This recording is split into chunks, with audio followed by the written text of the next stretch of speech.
Ai noma yakin ci gaba. Noma doya.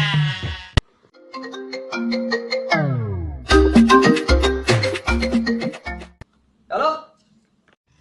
Hello? Dala kai na ne ina fa na zo ka bani fa. Ka san yau lokaci ya cika. Ina kofa gidanku ba. Hello? Kana kofar gidan wannan fa biyan bayan ya zo karba.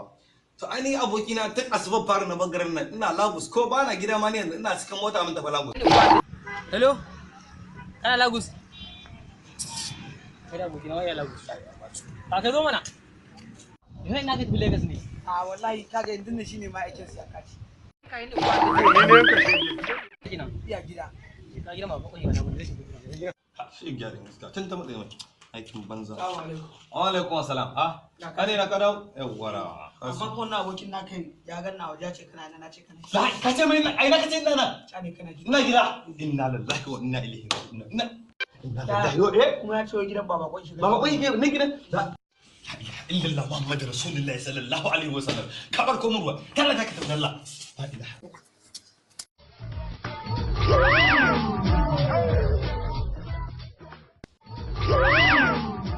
Ana ka sallama shi abokina. Jira shi kai na matsa da kunnan fa.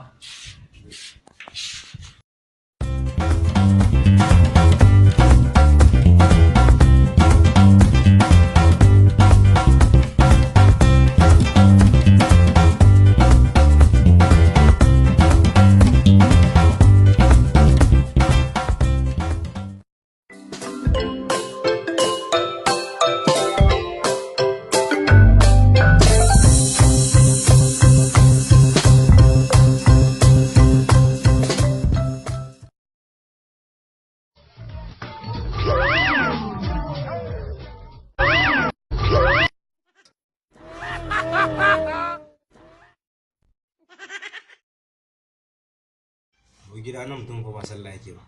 Mu ba ka ne. Mu ba gaba da yake kallawa. Kusan raka'a 60 muna zaune. Gaskiya.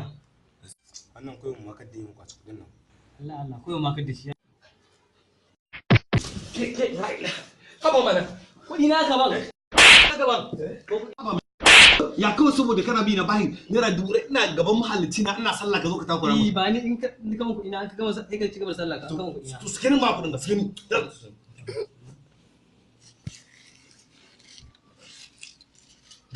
Ba kudin naka. Gashi in tunda ka ban Eh. in ya so ka ci gaba da sallah. Zan ta yin sallah mu je. Ci dai. Naji. ba kuma fa wancan yaron ne ja wannan masifa na ran da Allah yana ci uwarka